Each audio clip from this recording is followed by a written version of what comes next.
para cobrar la herencia.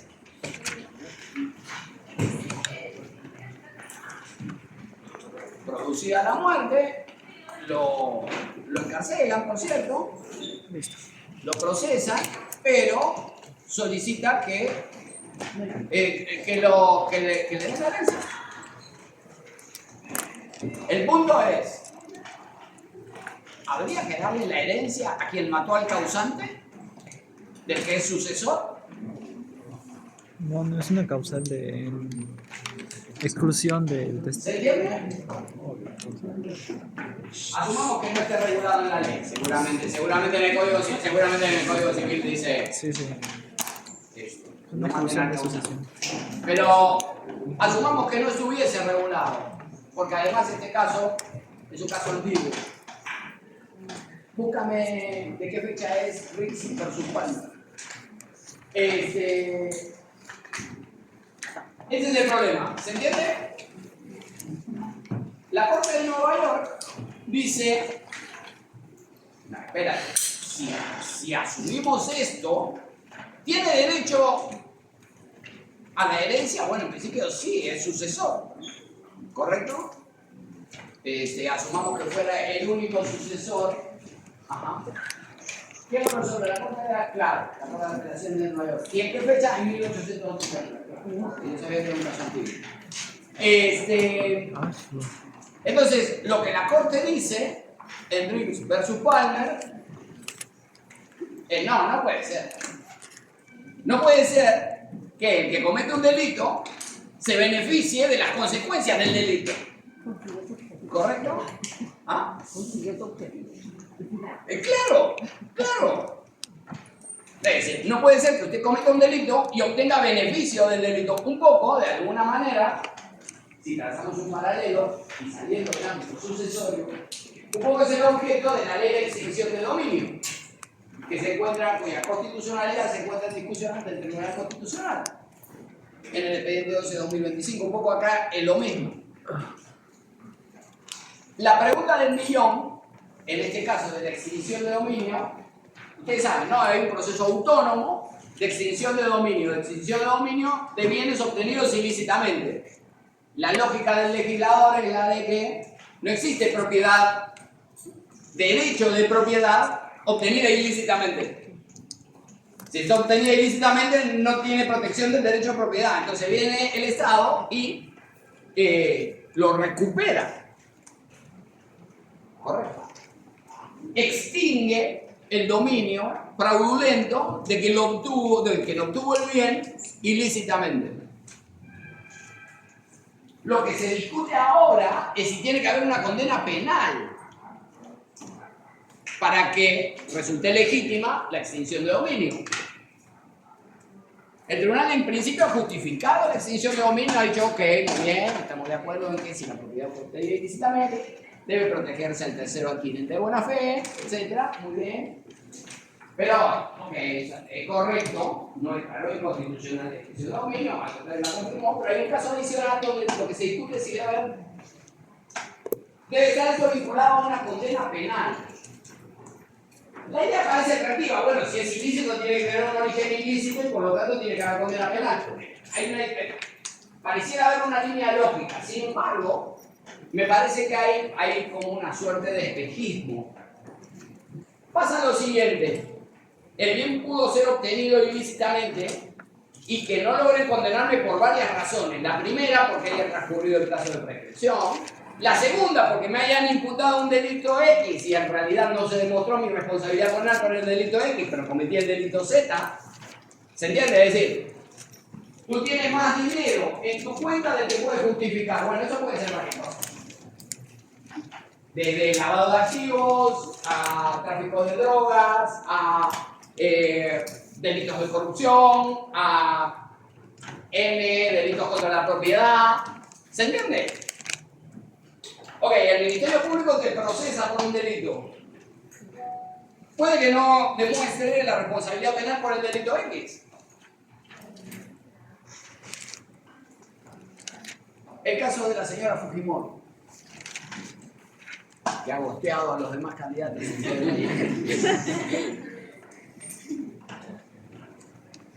El caso de la señora Fujimori. Le acusan de que el blanqueo del dinero obtenido ilícitamente para la campaña de su partido político era lavado de activos.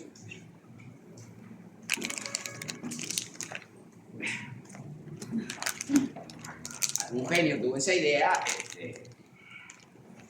¿Cómo puede ser que, a ver, lavar activos supone realizar una maniobra para tornar lícito un dinero de origen que a ti te consta que es ilícito?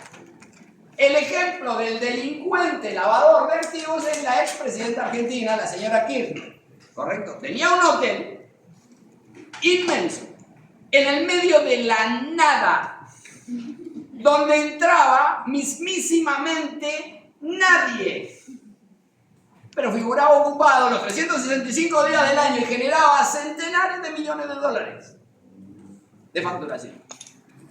¿Se entiende? Hago una maniobra de tengo un dinero mal habido objetivamente, lo meto al hotel haciendo una palangana y el hotel hace la factura por la prestación del servicio a favor de todos esos trabajadores fantasmas que nunca nadie vio y acaba depositado en mi cuenta porque es dinero lícito. ¿Se entiende lo que digo?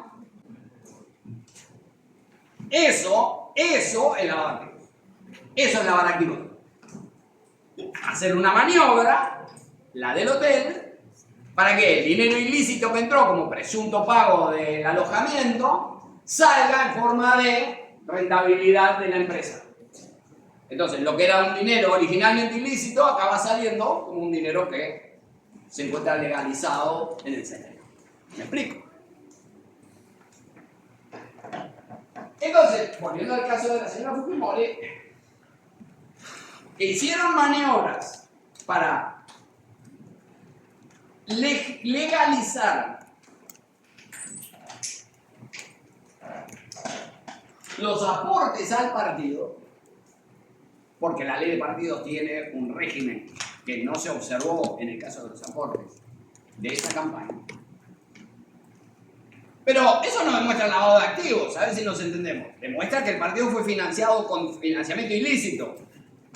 Podrá eventualmente constituir una infracción administrativa respecto de la ley de partidos. Pero digamos, el derecho penal tiene unas reglas sobre la legalidad.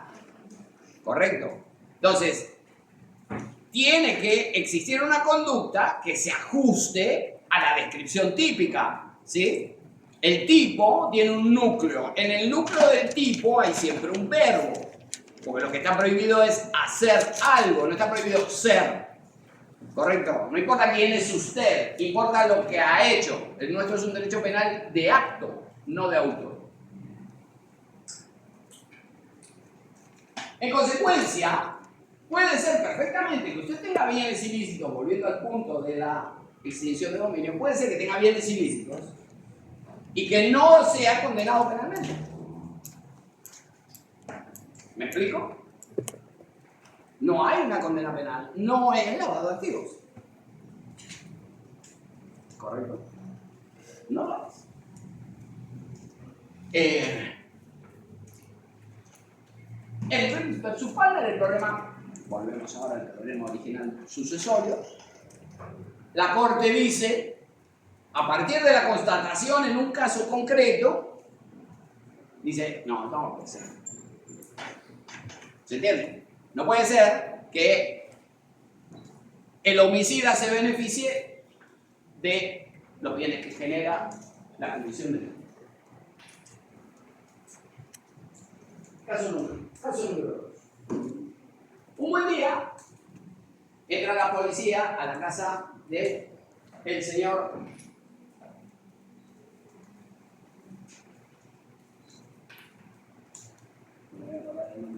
si no me acuerdo del señor, no me acuerdo del caso.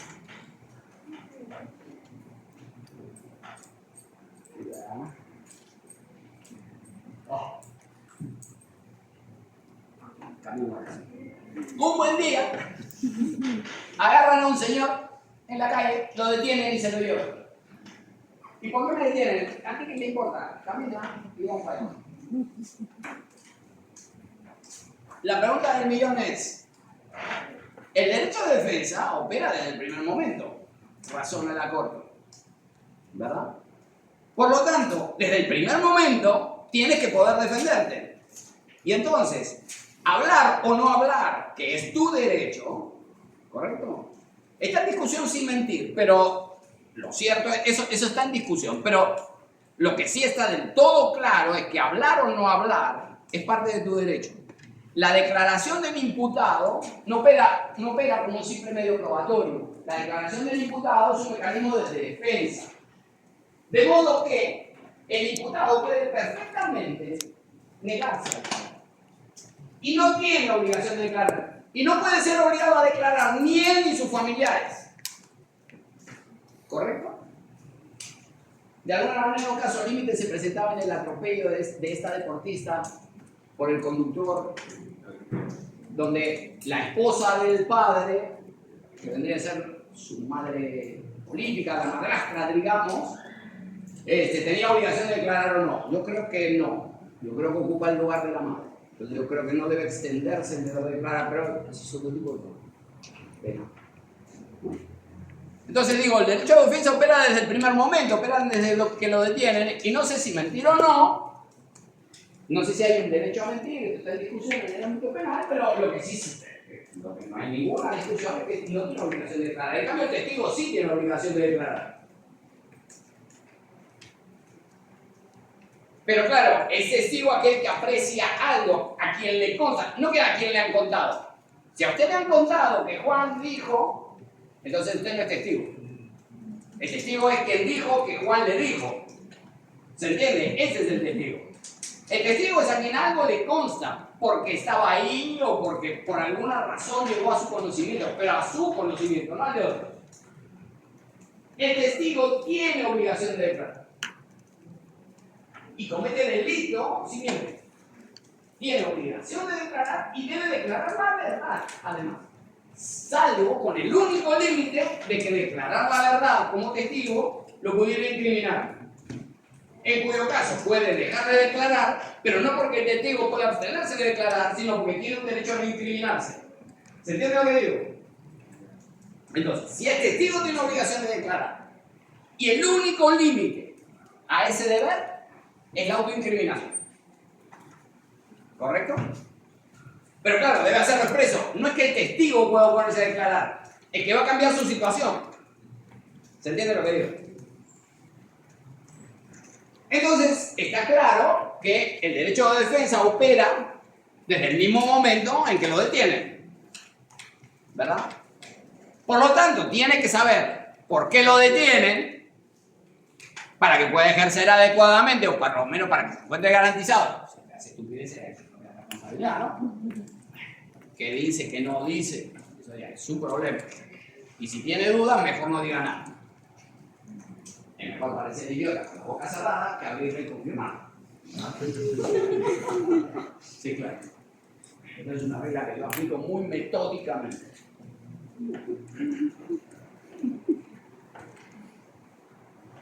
Entonces, llega este asunto a la Corte Suprema de los Estados Unidos, alegando vulneración del derecho de defensa. Y la Corte Suprema dice, no, la policía tiene, cuando arresta a una persona, tiene que leerle un determinado estándar de derecho. Entonces habrán visto esto de que, de las series policiales, de usted tiene derecho a mantenerse en silencio, cualquier cosa que diga puede ser usado en su contra. Eso se llaman derechos Miranda. Derechos Miranda. El imputado de este señor que se llevaron en cana era el señor Miranda. El caso es Miranda con Arizona. ¿Se entiende? Esto de usted tiene derecho a guardar silencio, cualquier cosa que diga puede ser usada en su contra, etc. Opera en los supuestos en los que opera, pero no en todo caso de detención. Bueno, pero con la misma diligencia le contaba que estaba buscando Miranda con Arizona. Hoy es .org. O, no. Acá vamos a hacer algo más rápido, vamos a mostrarlo. Escribe O-Y-E-Z. E-Z. Y ahí busca Miranda Villarreal. Ahí. Ese es el caso. Miranda Villarreal. Y lo puedes poner en español. Aquí arriba es. Esa página es muy interesante porque tiene todo en HTML. Entonces, como está en HTML, se lo puede traducir automáticamente. Entonces, los hechos del caso y también la sentencia se pueden leer en español, ¿no? Se confesó culpabilidad al ser sometido a técnicas de interrogatorio sin haber sido informado de los derechos amparados por la quinta enmienda, que es el derecho a no autoincriminarse. ¿Correcto? Miranda fue arrestado en su domicilio y llevado a la comisaría donde fue interrogado. ¿Correcto? Entonces, no existía en la ley una cosa como esta. Más con Ohio. Me acordé del caso anterior. Ok, acá tenemos un segundo caso. El primero es, nadie puede favorecerse de su propio delito. No estaba en la ley, lo desarrolla la Corte. Luego, no se puede detener arbitrariamente.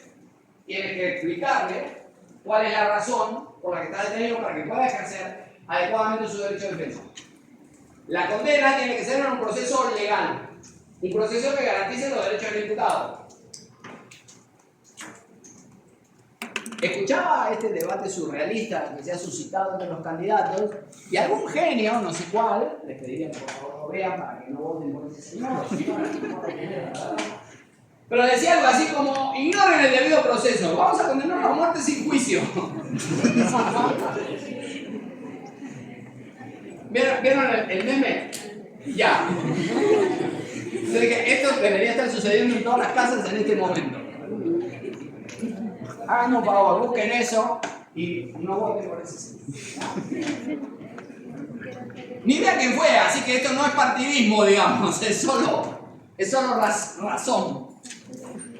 Ok, claro que tiene un costo, por supuesto que tiene un costo garantizar el debido proceso porque tienes que observar los límites del derecho de defensa, tienes que garantizar defensa a quien no la tuviera, claro, todos los derechos, de hecho, todos los derechos fundamentales tienen un costo, ¿verdad? Y naturalmente este también, el derecho. Muy bien. A ver, ¿este es más por la regla? Sí. ¿Seguro? Sí, pero puede ser 61. Claro. Ya. A ver.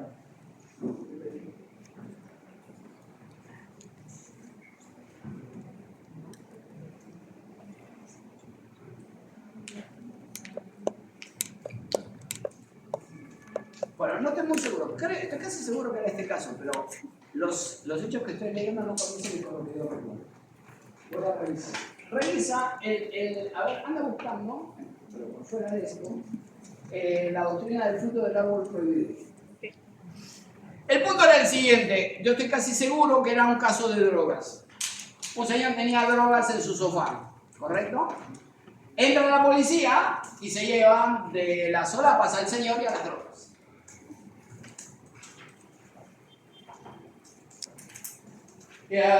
El punto es que no había una orden legal ni razón para presumir actividad ilícita que justificara la intrusión en el domicilio.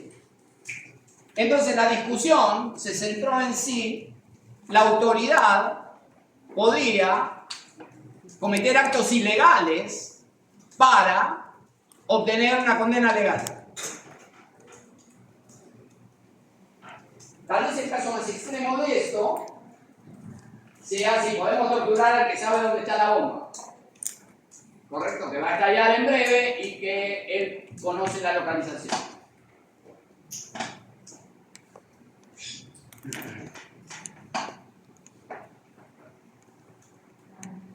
Ese caso es más difícil, tiene una serie de variables y además tiene un principio de validez estricta. En principio lo tenemos como regla que los derechos fundamentales no son absolutos en el sentido de que pueden enfrentar determinados límites. ¿Correcto? Ahora bien, hay principios que resultan una excepción a esa regla de que los derechos deben ser limitados y que es el que se relaciona con lo que se denominan principios de validez estricta. Es decir, aquellos principios que no pueden ser limitados en ninguna circunstancia, como por ejemplo el derecho a la integridad personal. No es que un poquito sí lo podemos torturar, unas cachetadas está bien. ¿Se entiende? No se puede recurrir a la tortura, a tratos crueles, inhumanos o degradantes, penas desacostumbradas. Lo llama también el Bill of Rights de la Corte de la Constitución.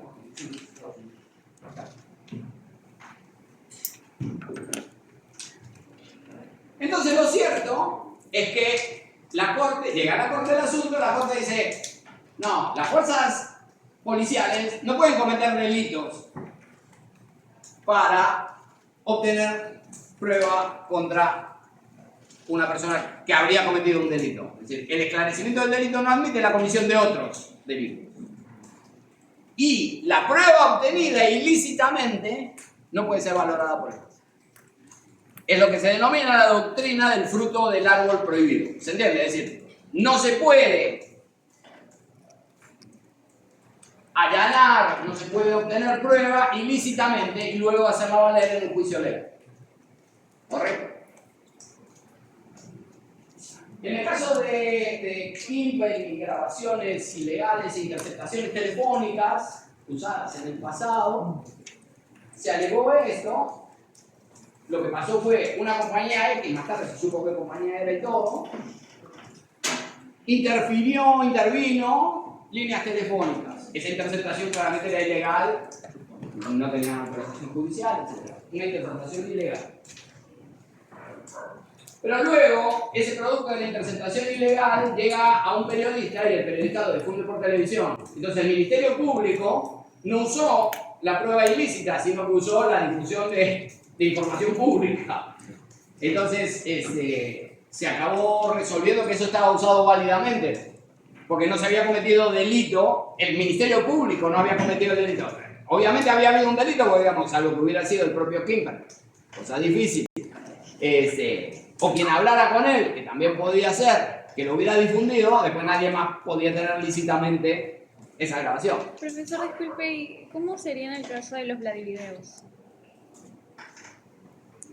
Es que no fueron obtenidos ilícitamente. Una señora despechada agarró un video, se lo robó y se lo dio a un periodista. Eso no es obtenerlo ilícitamente, eso es el paradigma de la legalidad. Yo le decía cómo lo grabaron. La señora despechada, no, se grabó ilícitamente, es decir, sin consentimiento de los grabados, no, claro, eso está claro. Pero ¿cómo obtuvo? Yo te estoy hablando de cómo obtuvo los medios probatorios el Ministerio Público. Los procesó a todos con los videos que salieron y claro, después hicieron operaciones y secuestraron un molondrón. Pero los primeros salieron por el despecho de una señora. Conclusión, señores, no dejen señoras despechadas si tienen videos que quieran conservar en reserva. Y viceversa, supongo que funcionaría. Pero en este caso, la despechada de una señora. ¿Se acuerda del fruto del árbol prohibido?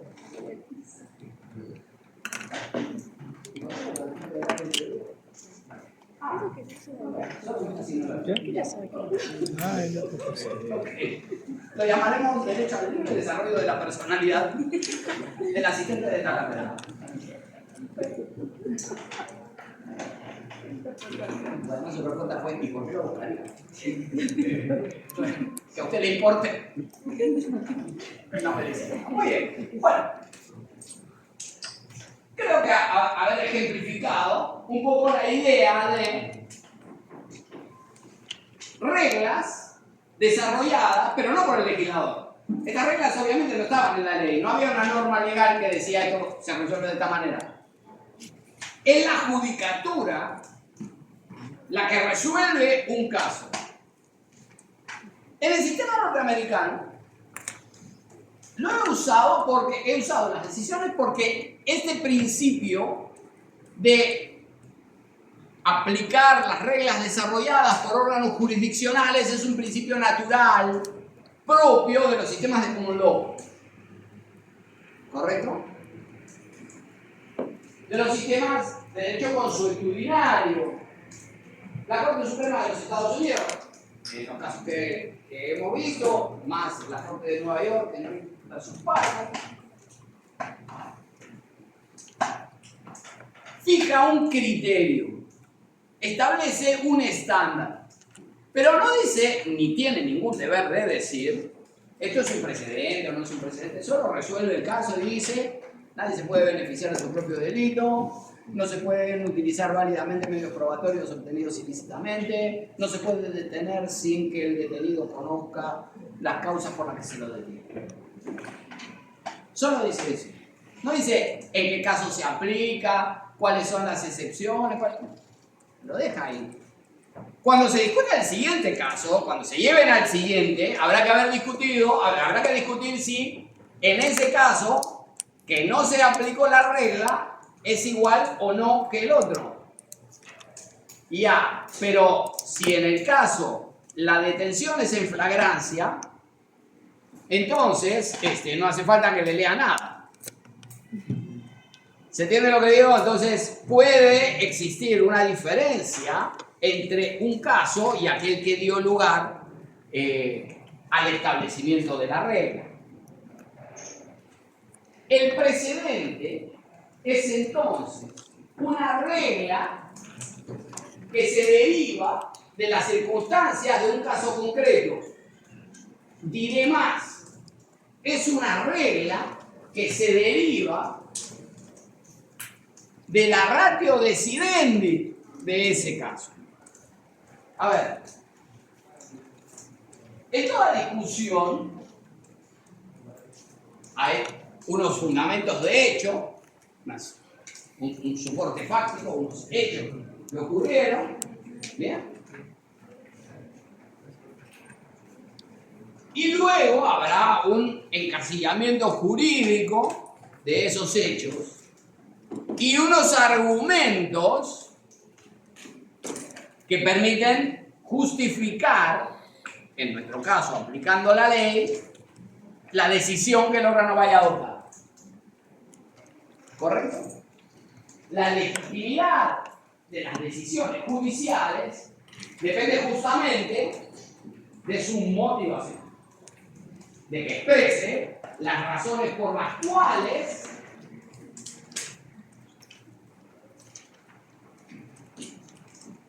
va a resolver una cuestión de determinada manera. Entonces, tiene que haber una relación entre los hechos, las razones, el derecho y la decisión. ¿Me explico? Entonces, tiene que existir coherencia narrativa, coherencia lógica en estos elementos. Los hechos, el derecho y el razonamiento judicial que conduce a la decisión.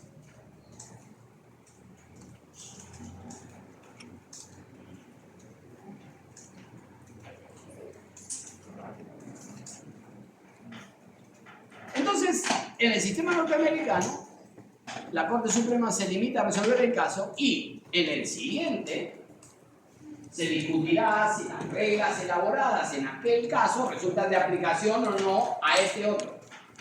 Entonces, potencialmente, si las circunstancias del caso son las mismas, digamos, no es el nieto, es el padre que mató al hijo para recibir la herencia,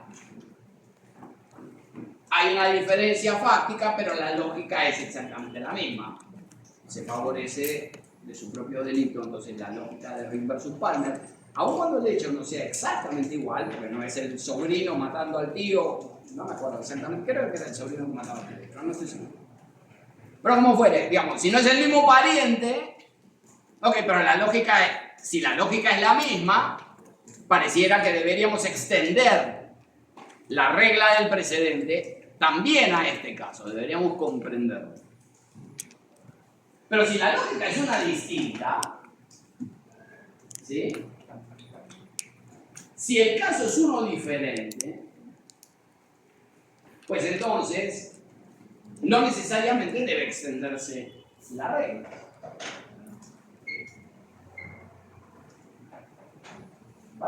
próxima clase quiero que me lean dos casos.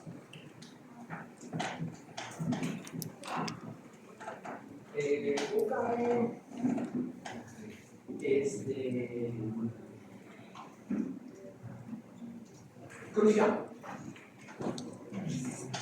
Cruz Llamo. No, 05057. 05057. 2013, acción de amparo.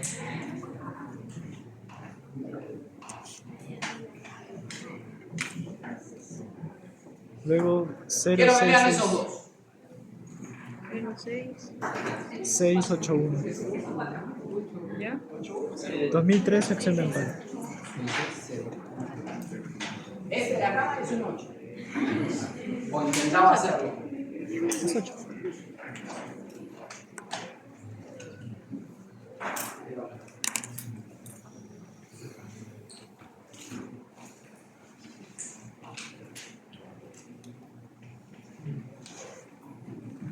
En nuestro sistema, en cambio, el precedente está regulado en el Código Procesal Constitucional y tiene unas reglas específicas. Vamos al artículo 6 del Código. No, esos casos los vamos a dejar para la próxima para tomar un muy maleado libro de lectura sobre eso.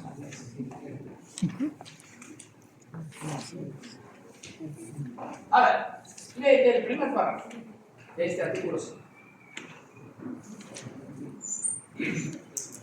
Artículo 6. Precedente vinculante. Las sentencias del Tribunal Constitucional que adquieren la autoridad de cosa juzgada constituyen precedente vinculante cuando así lo exprese la sentencia, precisando el extremo de su efecto normativo, formulando la regla jurídica en la que consiste el precedente. Cuando el Tribunal Constitucional resuelva apartándose del precedente, debe expresar los fundamentos de hechos y de derechos que sustentan la sentencia y las razones por las cuales se aparta del precedente. Muy bien. Como ustedes saben, respecto al derecho procesal civil, ya vi que la clase pasa, ya vi que no es una afirmación muy exacta, pero deberían saber que, de la perspectiva del derecho procesal civil, que existen diferentes tipos de resoluciones, ¿correcto? Existen, dicho eso, decretos, autos y sentencias, ¿correcto? Los decretos se supone que son providencias de mero trámite, ¿no? Tiene una persona, pide una copia del expediente, expídase la copia. Dice, por si acaso, téngase presente que he cambiado de domicilio procesal, téngase presente. No hace falta una justificación de esto. Un decreto es una decisión de mero trámite. Luego, existen decisiones que por el contrario requieren justificación, como por ejemplo si se configuró o no una excepción, o si resulta o no improcedente la demanda, o si reunió los requisitos de la contestación, entonces habrá que sacar un auto admisorio, o habrá que sacar un auto de improcedencia, ¿sí? Entonces, un auto es una resolución motivada. Una sentencia, por el contrario, es una decisión sobre ya sea la procedencia de la demanda o el derecho del demandante. Entonces son tres cosas distintas: decretos, autos y sentencias.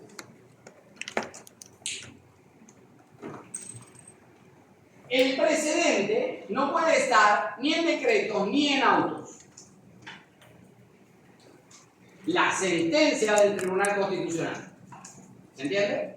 Entonces, de ahí sacamos, excluimos las decisiones de improcedencia que se adoptaban mediante autos, o que se adopten mediante autos. Porque hoy, luego vamos a ver un poco esto sobre el momento en el que se resuelve la improcedencia de la demanda. Hay unas reglas complejas, o relativamente, un misterio, pero digamos, relativamente complejas. Hay casos en los que la procedencia de la demanda se decide luego de evaluada la admisibilidad. Y hay casos en los que la procedencia de la demanda se discute después de la contestación y se resuelve con una sentencia de improcedencia. Esto por mandato de los artículos 6 y 12 del Código.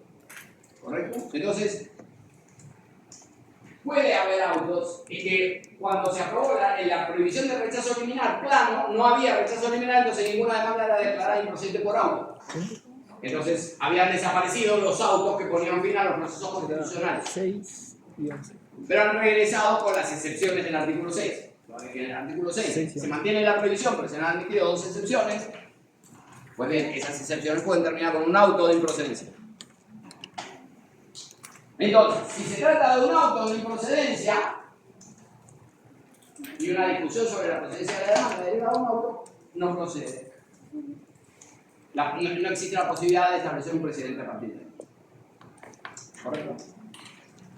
Entonces, primero, tiene que tratarse de una sentencia. De una sentencia emitida por determinado órgano. Como ustedes saben, los órganos del Poder Judicial tienen competencia para conocer de la demanda de amparo. Luego vamos a entrar en detalle de quién y qué y cuál. ¿Verdad?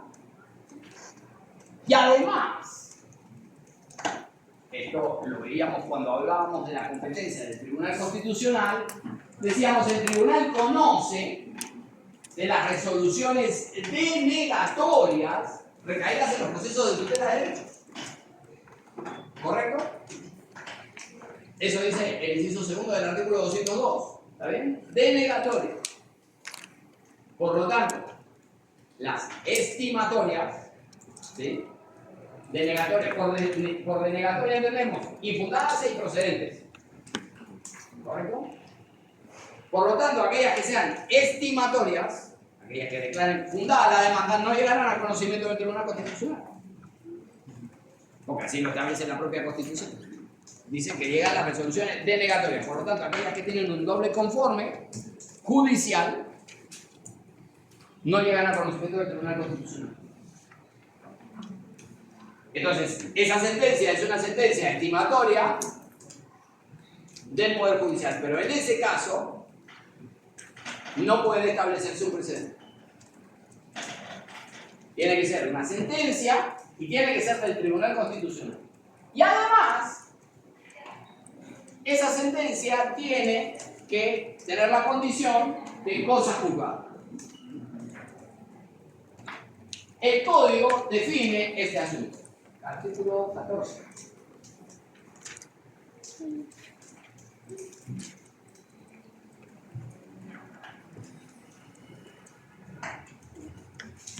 No, 15. No. Ese. Sí. Artículo 15. En los procesos constitucionales solo quiere la autoridad de cosa juzgada la decisión final que se pronuncie sobre el fondo. La decisión final que se pronuncie sobre el fondo del asunto. Ergo, no puede ser una sentencia de improcedencia. Tiene que pronunciarse sobre el fondo del asunto, no sobre la procedencia de la demanda, sino que tiene que pronunciarse sobre el fondo del asunto. Tiene que pronunciarse sobre si se vulneró o no el derecho fundamental alegado por el demandante.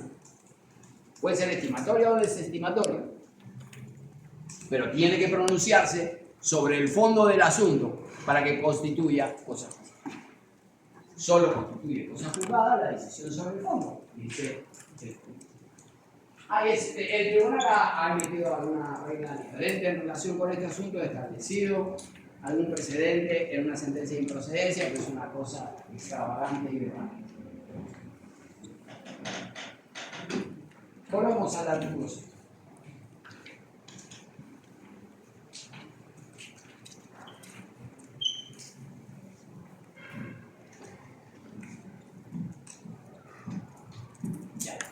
Muy bien. Entonces, las sentencias del Tribunal Constitucional que adquieren la autoridad de cosas juzgadas, es decir, en las que el tribunal se pronuncia sobre el fondo del asunto, sobre si se vulneró o no el derecho, constituyen precedente vinculante cuando así lo exprese la sentencia. Así que tiene que decir, la sentencia tiene que decir que constituye un precedente. Y además debe precisar el extremo de su efecto normativo, dice el juez.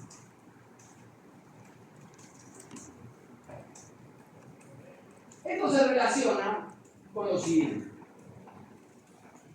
Abre la de Salazar, la 1741-2004.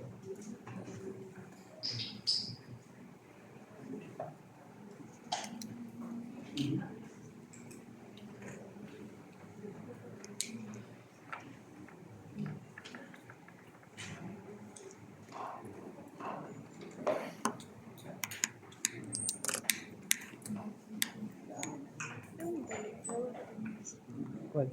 Yo le dije, yo sobre la procedencia. ¿Cuál es el En caso caso? donde van a hablar sobre la procedencia.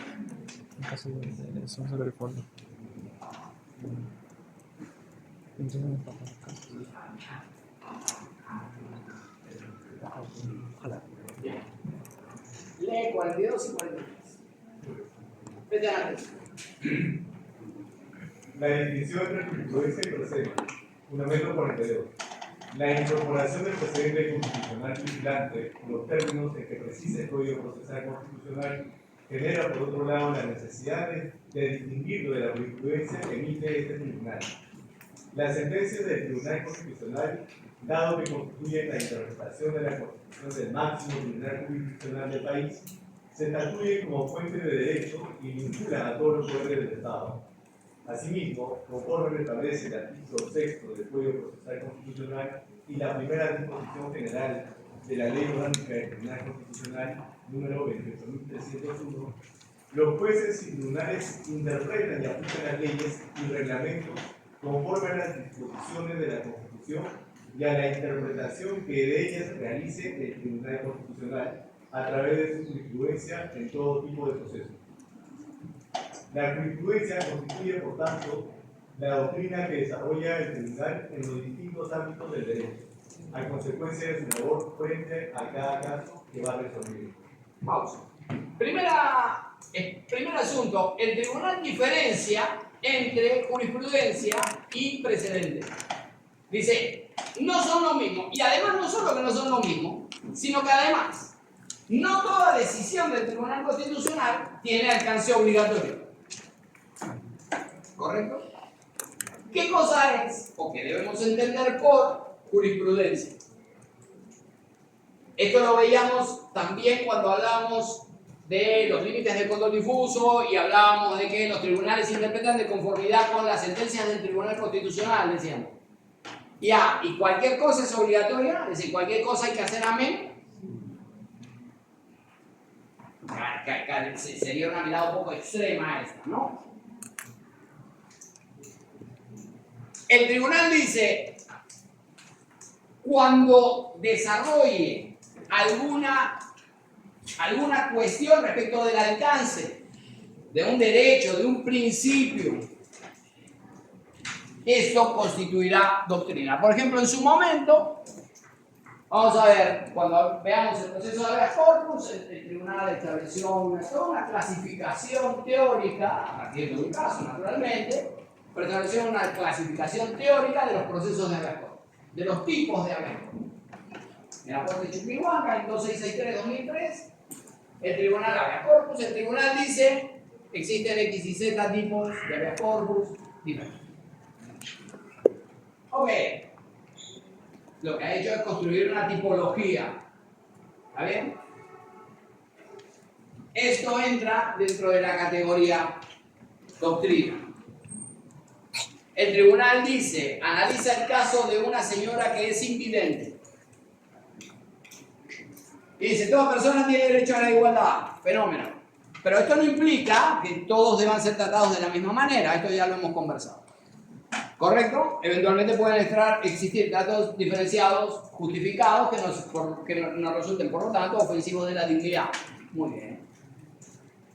Y por otro lado, el principio de igualdad supone también tratamiento homogéneo de los que se encuentran en la misma condición. Este principio da lugar también a una extensión del mismo, en el sentido de que deben ser tratados igual los que se encuentran en la misma condición y por lo tanto deben ser tratados distintos los que se encuentran en una condición diferente. ¿Correcto?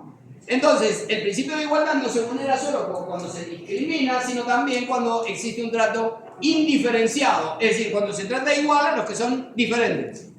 Pues bien, un ejemplo de trato indiferenciado, vulneratorio del principio de igualdad, es el caso de la señora Jane Cosa. ¿No me acuerdo el número de sentencia del buscamento? La señora es una señora invidente. Va al supermercado con un perro guía.